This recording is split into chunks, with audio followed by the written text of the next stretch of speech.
আর friends, আবার একটা birthday blog share করতে চলে আসলাম তোমাদের সাথে। তো ফ্রেন্ডস, কালকে ছিল 4th মার্চ, আমার একটা পুচকে স্টুডেন্টের জন্মদিন ছিল।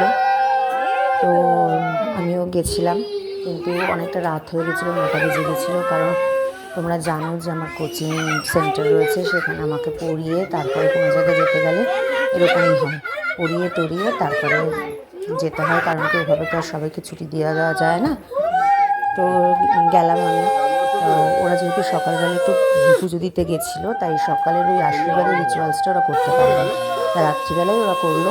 আমি গিয়ে দেখছি যে এক এক করে সবাই ওকে আশীর্বাদ করছে, ওর বাবা মামা আশীর্বাদ করলো, লাস্টে ওর মা করলো। তারপরে দেখো ওখানে যে আগুনটা ছিল, ওখানে হাত দিয়ে ওর মাকে দেখা দেখি নিজেকে নিজে আশীর্বাদ করছে। তো সবাই দেখে খুব হাসলো। হ্যাঁ, খুব ভালো, তুই নিজেকে নিজে আশীর্বাদ কর, একটা পুচকি সোনা।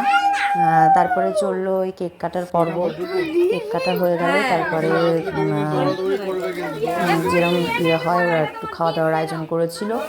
তো তারপরে বাড়িতে আসলাম, তারপরে এসে ঘুমিয়ে পড়লাম। কারণ কি সকাল করে আমি একটু তাড়াতাড়ি চলে এসেছিলাম, পার্সেল নিয়ে চলে এসেছিলাম।